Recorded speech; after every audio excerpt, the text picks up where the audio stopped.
Hola, profe, mi nombre es María Jesús Medina Soto, soy del grado 10A Yo soy Brigitte Mariana Socha García del grado 10B. y te vamos a presentar el tema de termodinámica. Bueno, ahora seguimos con el tema la calor.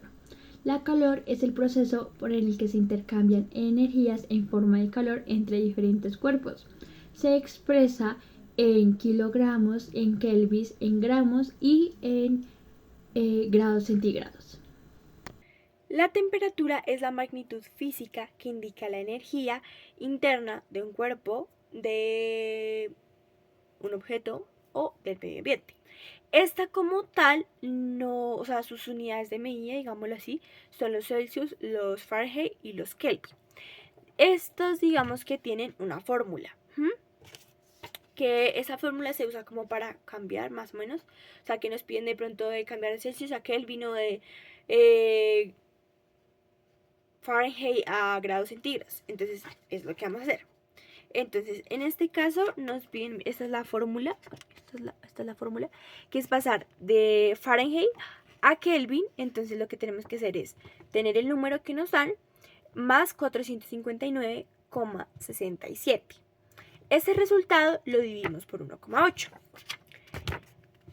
Los Kelvin a los grados centígrados, este es como uno de los más fáciles porque es el número Kelvin que nos dan menos el 273,15. El otro que es de Fahrenheit a grados centígrados, que esto es los Fahrenheit que nos dieran menos 32 dividido, o sea, el resultado de esa operación es dividido 1,8.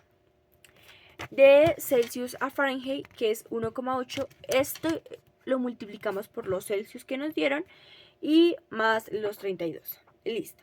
Y el último, que es de Kelvin a Fahrenheit, que es 1,8 por los Kelvin que nos dieron, menos 459,8. Listo. Por decir, vamos a de Kelvin a grados Fahrenheit. Entonces, por decir, 1,8 por los Kelvin que nos están pidiendo que convertamos 200 Kelvin a Fahrenheit, a grados Fahrenheit. Entonces vamos a multiplicar 1,8 por los 200 que nos están diciendo. Esto nos da un total de 360. Esto nos dio un total de 360 con los 200 de Kelvin que nos dieron. Menos esto nos da 459,67. O sea, esto lo restamos, ¿no? Esto lo restamos. Y como esto lo restamos a esto, pues nos da el resultado. ¿Listo? Entonces pues ya, eso es todo de la temperatura. Bueno, ahora vamos con equilibrio térmico. El equilibrio térmico ocurre cuando dos o más cuerpos alcanzan la misma temperatura y dejan de transferirse calor. La fórmula que vamos a utilizar en estos momentos es esta, donde Q es la calor, M es la masa, C es la capacidad calorífica específica y esto es el cambio de temperatura. Ahora vamos a leer el problema. El problema dice que tienes un bloque de hierro de 2 kilogramos, una temperatura de 8 grados Celsius. Este bloque se sumerge en 5 litros de agua a 20 grados Celsius y sabiendo que no hay pérdida de calor al ambiente, ¿cuál será la temperatura final del equilibrio cuando el bloque de hierro y agua alcancen la misma temperatura? Ahora, los datos que vamos a utilizar es la capacidad calorífica específica del hierro, que es C hierro igual a 450 joules, creo que se pronuncia así, dividido kilogramos grados Celsius. El segundo sería la capacidad calorífica específica del agua, que es igual a C, en este caso agua, igual a 4186 joules dividido kilogramos de grados Celsius. Ahora, cuando el bloque de hierro caliente se sumerge en el agua más fría, el hierro cede al calor y el agua lo absorbe hasta que ambos lleguen a la misma temperatura final del equilibrio. el calor perdido por el hierro es igual al calor ganado por el agua, de acuerdo con la ley de la conservación de la energía. Entonces, para solucionar este problema vamos a utilizar esta fórmula. Entonces, lo primero que vamos a hacer es sustituir datos. Luego vamos a ver el calor ganado por el agua. Para no hacerlo más largo, vamos también a ver la masa del agua, que es en 5 litros igual a 5 kilogramos. Vamos a igualar los calores, o sea, el equilibrio térmico, y como no hay pérdida de calor del ambiente, nos va a quedar como Q, que esa Q es de hierro, igual a Q del agua. Bueno, luego ahí vamos a resolver la ecuación despejando la T final, y el resultado de esa ecuación para encontrar la temperatura final sería de 21 grados Celsius. Dilatación térmica. Esto se produce cuando un cuerpo, sea líquido, sólido o gaseoso, va a aumentar, o sea, su volumen aumenta cuando su temperatura está aumentando. Esto se debe al cambio de la oscilación de los átomos alrededor del punto de equilibrio. Bueno, la dilatación en sólidos se presenta en sus 3 dimensiones. Por tanto, se puede considerar la dilatación lineal, la dilatación superficial y la dilatación volumétrica. Bueno, entonces, la dilatación lineal es el cambio de la longitud de un objeto, de largo o angosto, por el efecto de su temperatura. La fórmula como se representa o está, digámoslo así, expresa, es que no sé cómo se dice, es esta. La dilatación superficial, que es cuando un área o superficie se dilata y lo hace incrementando todas sus dimensiones. O sea, en vez de crecer así y así, por decir un cubo, bueno, un cubo no tengo por acá cerca, pero así, entonces ya no es así, sino es así y así. O sea, se dilata de la misma dimensión, ¿sí? O sea, no se dilata o se triplica, sino que da la misma dimensión. Esta es esta. Esta como que no me alcanzó, pero ya está. Y la última, que es la dilatación volumétrica, y es que ninguna de las dimensiones se destaca sobre las otras. Esta hace que las 3 se dimensionen y se dilaten, o sea, de lo largo, lo ancho, lo angosto, y que se divida, o sea, ¿cómo es? La segunda, que su proporción sea la misma, entonces sea más largo, sea más angosto y su dimensión sea la misma. En esta, que es la volumétrica, esta es la fórmula. Y ya. Bueno, ahora ejercicio de dilatación lineal. El problema va así. Un ingeniero proyecta la construcción de un puente de acero de 20 metros de longitud. Si la diferencia máxima de temperaturas durante el día es de 20 grados Celsius, determinar la longitud que debe dejar libre para que el puente se dilate sin deformarse. La solución sería que la longitud que debe dejar libre es igual a la variación de la longitud del puente. Por lo tanto, utilizaríamos esto, que quedaría, esto es igual a 11 por 10 a la menos 6 por 20 metros por 20 grados Celsius, igual a 4,4 por 10 menos a la menos 3 metros. Ahora vamos a hacer el ejercicio de dilatación superficial. Entonces, nuestro problema dice así. En una escuela preparatoria, una venta de vidrio tiene un área de 1,4 metros cuadrados. Si la temperatura está a 21 grados centígrados, ¿cuál será su área final al aumentar 35 grados centígrados? Entonces, vamos a usar esta fórmula, ¿sí?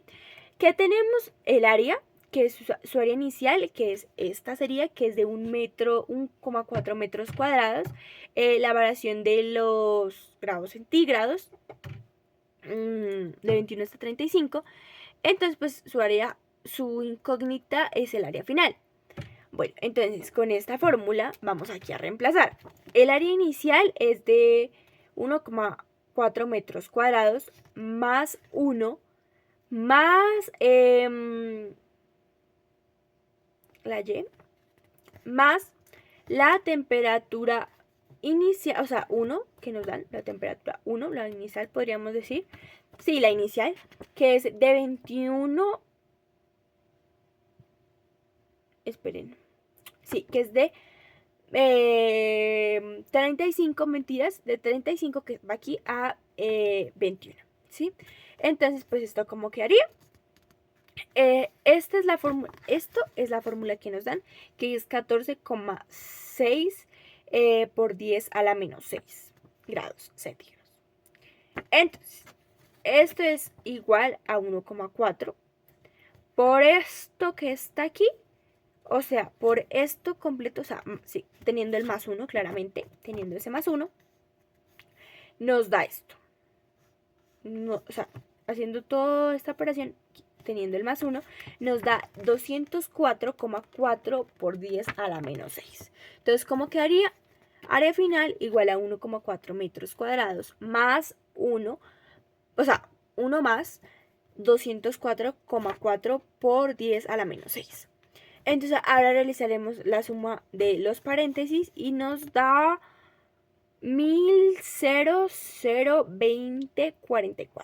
Entonces, pues esto como ya quedó sin los paréntesis, ahora los multiplicamos, lo que nos da como resultado del área final de 1,40028616 metros cuadrados.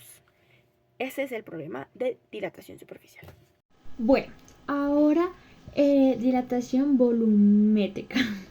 Entonces, el problema que tenemos es un recipiente de vidrio de 500 mililitros se llena completamente con alcohol a una temperatura de 20 grados Celsius. Si la temperatura aumenta a 40 grados Celsius, ¿cuál es el volumen final del alcohol? Los datos que vamos a utilizar para este problema es coeficiente de dilatación volumétrica de alcohol, que ya voy a explicar con la fórmula, volumen inicial del alcohol, que sería B0 igual a 500 mililitros, y el cambio de temperatura, que es el triángulo T, igual a 40 grados Celsius menos 20 grados Celsius igual a 20 grados Celsius. Entonces la solución sería de esta manera. Cuando una sustancia se calienta, su volumen aumenta. Este cambio de volumen depende del coeficiente de dilatación. De la dilatación volumétrica. Del volumen inicial, que en este caso es B0, y del intercambio de temperatura. Entonces, para la fórmula que vamos a utilizar para esta dilatación volumétrica es esta,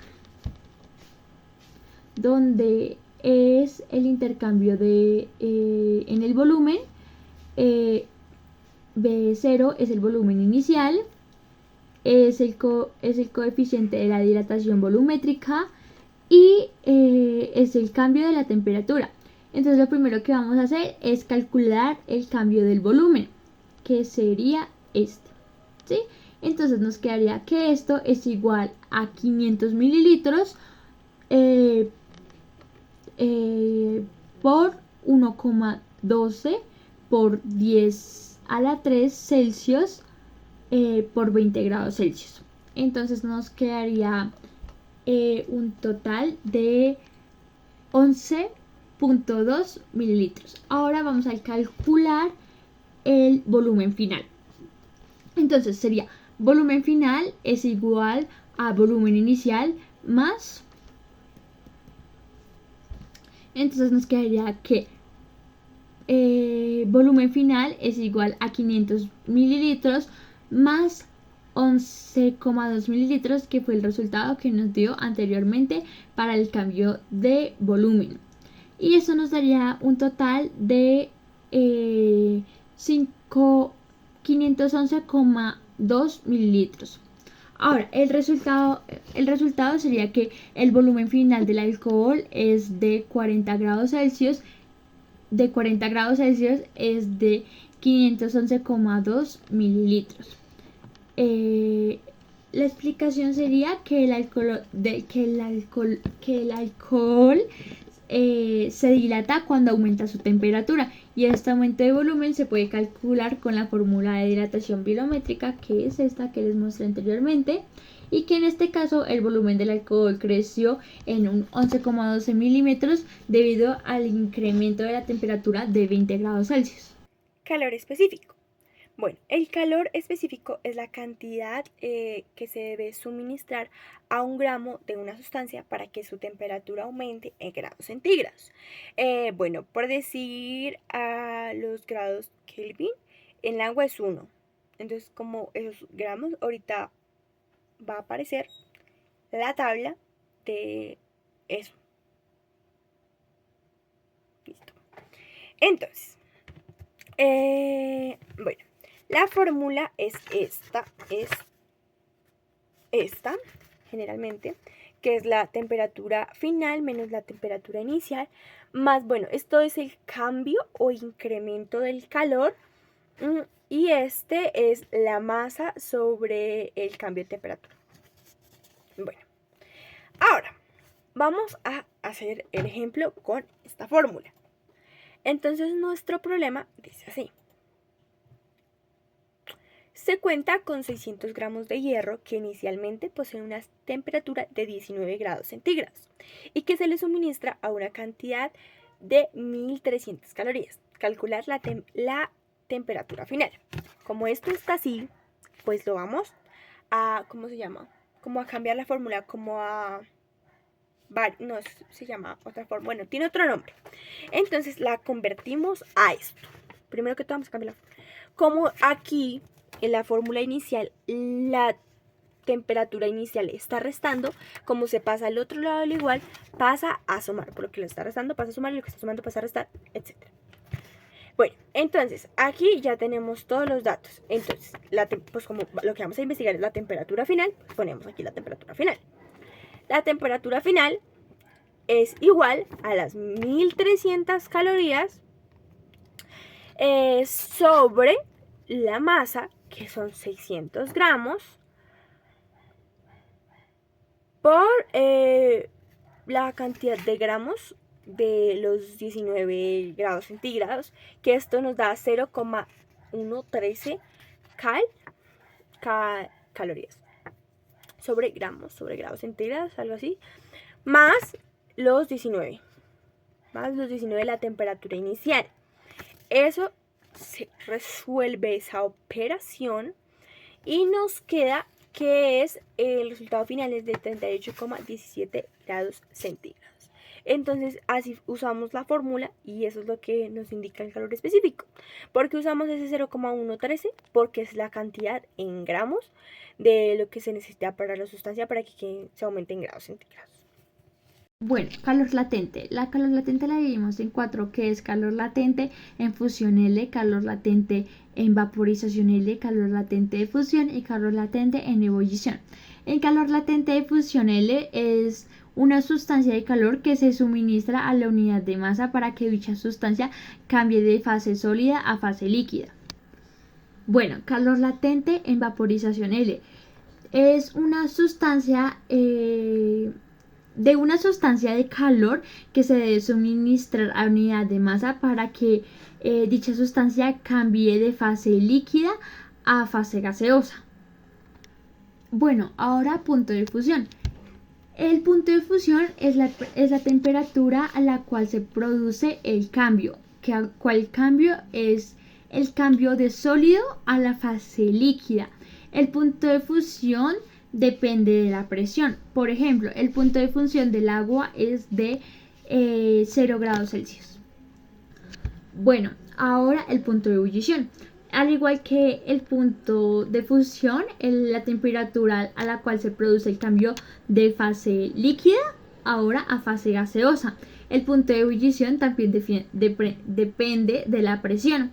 Por ejemplo, el punto de ebullición del mercurio es de 358 grados Celsius. Bueno, la calorimetría es la que mide el calor transferido en procesos físicos, como reacciones o cambios de estado.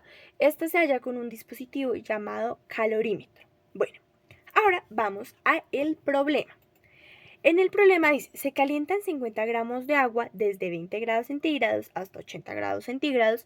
¿Cuánta energía se requiere para este proceso? El calor específico del agua es de 4,184. Como ya sabemos por qué son los gramos, porque sea el calor específico, esta es el calor específico del agua. Listo.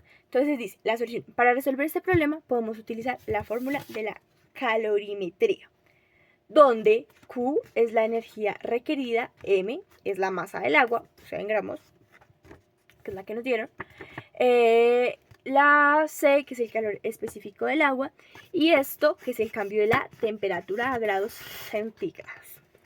Entonces, dado que M es 50 gramos, C es lo que nos dijeron ahorita, que es 4,184, acá. Y la C, el cambio de la temperatura, que es de 80 Celsius menos el 20, que es 60 grados centígrados.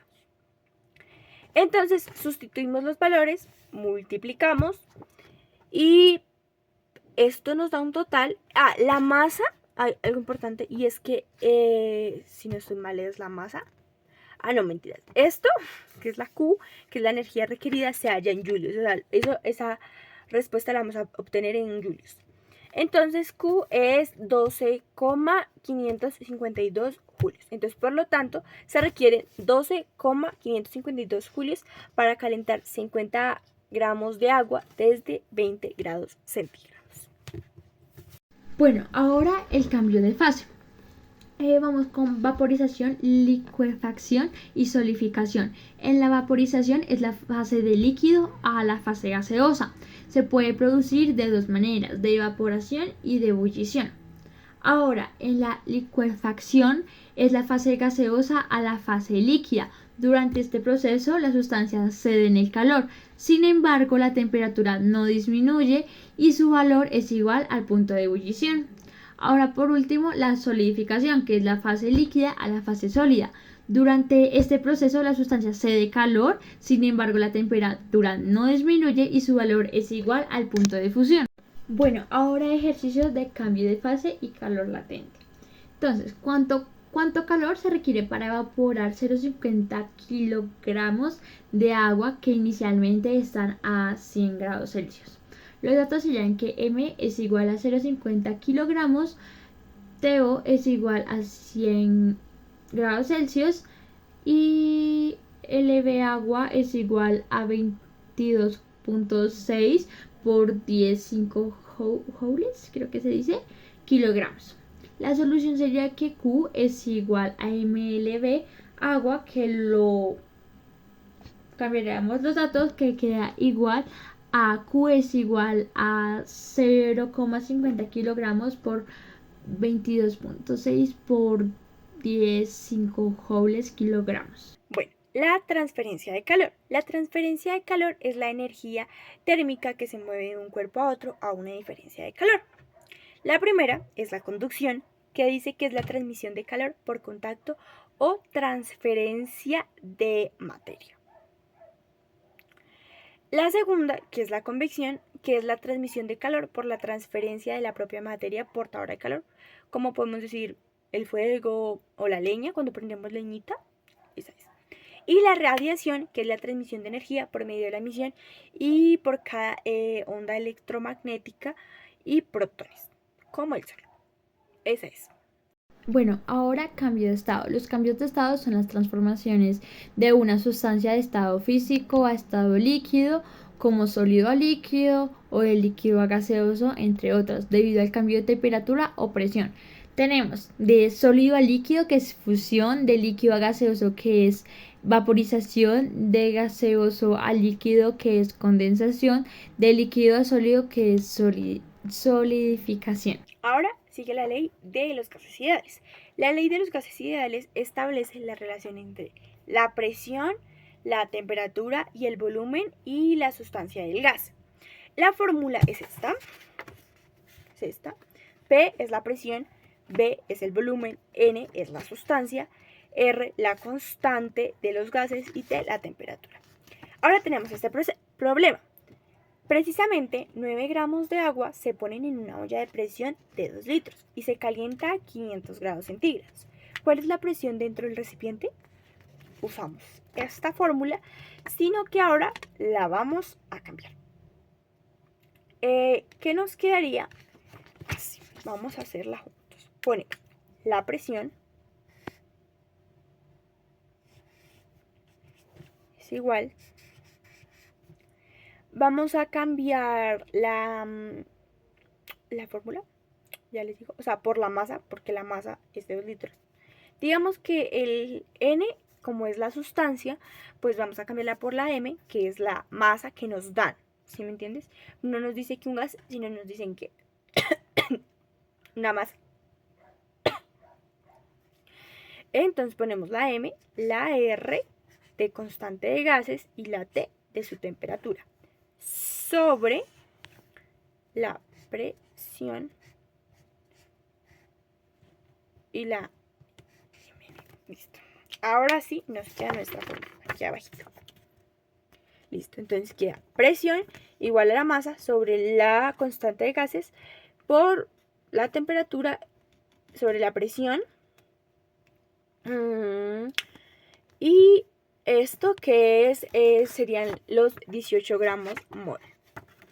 Bueno, entonces hacemos la masa, que es 9 gramos, el volumen, que son 2 litros, que esto quedaría convertido en 0,002. Acordémonos que pues aquí está el volumen, entonces por eso lo ponemos. El 500 grados centígrados, que lo pasamos a Kelvin, que queda en 773, que es la temperatura Kelvin. La constante de gases, que es esta, queda en 8,314 julios mol. Y esta que queda en 18 gramos mol. Esto hacemos la operación, las multiplicaciones de acá y las multiplicaciones de acá. Lo dividimos todo y nos da 1.606.680,5. ¿Listo? Entonces, esta es la ley, de esto se trata y así se resuelve con nuestra fórmula. Bueno, ahora la primera ley de la termodinámica, que es la ley de la conservación de la energía, dicta que cualquier sistema físico aislado de su entorno, la cantidad total de energía será siempre la misma, a pesar de que pueda transformar de una forma de energía a otras diferentes. Su fórmula es esta. Ejercicio de la primera ley de la termodinámica. Entonces, dice que cuál es el incremento de la energía interna de un sistema y si se le suministra 900 calorías de calor y se le aplica un trabajo de 550 joules, creo que se dice. Entonces los datos serían que el triángulo, que creo que es delta Q, es igual a 900 cal, delta W es igual a menos 550 joules y vamos a hallar delta U. Entonces decimos que 900 cal, entre paréntesis, 4.2 joules sobre un cal es igual a 3.780 joules. La solución es delta U igual a delta Q menos delta W. Entonces al despejar nos daría un total de 4.330 joules. Ahora vamos a hablar de la segunda ley de la termodinámica, que es la ley de la entropía. Dice que la cantidad de entropía en el universo tiende a incrementarse en el tiempo. El cambio de la entropía, que es de S, será siempre igual o mayor a la transferencia de calor, que es de Q, dividido por la temperatura del sistema. O sea, ds es mayor a la transferencia de calor. ¿Listo? Bueno, ahora el problema. El problema que dice tenemos así. ¿Qué es la eficiencia en una máquina térmica en el cual se le suministran 900 calorías para obtener 27.200 gramos de calor sólido? Entonces, la transferencia de calor primero, espérense, la diferencia dícese que es la transferencia de calor. Bueno, entonces tenemos que 900 gramos son las calorías, 27,200 son los gramos y lo que vamos a identificar es el calor sólido. ¿Listo? Entonces lo que pues aquí hacemos es reemplazar, multiplicamos, porque primero que todo, bueno, hay algo que tenemos que resolver, que son la diferencia de calorías, porque ¿por qué? Porque el cambio de calorías es de 27.200, que equivale a una caloría. Esto es igual a 6.428,57. Ahí sí realizamos la operación, que son los 900 calorías por los 6.428,52 calorías. ¿Listo? Y pues ahí obtenemos nuestro resultado. Pero pues tenemos que hacer como esa transversalización de la diferencia, ¿sí? De la diferencia de las calorías, que son 27 gramos de calor que se obtienen de las calorías de los 900 calorías. Entonces se obtiene 27,200 gramos. Entonces se pasa a las calorías, que una caloría equivale a una caloría, y pues se hace ahí ya el resultado, y por eso obtenemos el 6.428,57. Bueno, máquina térmica. Máquina térmica convierte proporcionalmente la energía térmica a energía mecánica, la cual se puede componer de energía cinética más la energía potencial, lo que nos lleva a máquinas generadoras y máquinas inotoras. La fórmula sería, si no estoy mal, B igual a Q1 menos Q2 igual a 100 sobre Q1. Bien, ahora el problema. Entonces, una máquina térmica opera entre una fuente caliente de 500 grados Kelvin y una fuente fría de 300 Kelvin. La máquina absorbe 1000 joules de calor de la fuente caliente y realiza trabajo. Si es una máquina de Carnot, la más eficiente posible, ¿cuál es la eficiencia de la máquina y el punto trabajado realizado cada ciclo? Los datos serían que la temperatura en la fuente caliente que esté caliente es igual a 500 Kelvin. La temperatura de la fuente fría que esté fría es igual a 300 Kelvin. El calor absorbido en la fuente caliente, que es Q caliente, es igual a 1000 joules. Entonces, lo primero que vamos a hacer es comprender la eficiencia de una máquina térmica. Una máquina térmica indica un porcentaje del calor absorbido en un trabajo útil. Para una máquina Carnot, la eficiencia máxima se puede calcular usando las temperaturas y la fuente caliente y la fuente fría. Para eso tenemos esta fórmula. No sé si pueden ver ahí. Sí, ahí la pueden ver. Donde esta T fría es la temperatura de la fuente fría en Kelvin, y esta es la temperatura caliente de la fuente caliente de Kelvin. Entonces lo primero que vamos a hacer es usar la fórmula para calcular la eficiencia, que nos quedaría N es igual a 1 menos T fría sobre T caliente. Sustituyendo los valores nos quedaría que N es igual a 1 menos 300 sobre 500. Eso nos daría un total de que N es igual a 1 menos 6.6. Y eso nos daría un total de que N es igual a 0.4.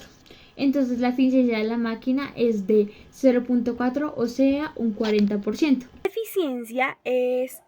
eficiencia de una máquina térmica es un coeficiente o radio dimensional calculado como el coeficiente de la energía producida en el ciclo del funcionamiento y la energía suministrada a la máquina para que ésta logre completar su ciclo termodinámico. Eso es la eficiencia. Ahora vamos con el problema. El problema dice: un motor de 75 watts teórico tarda 2 minutos en elevar 20 litros de agua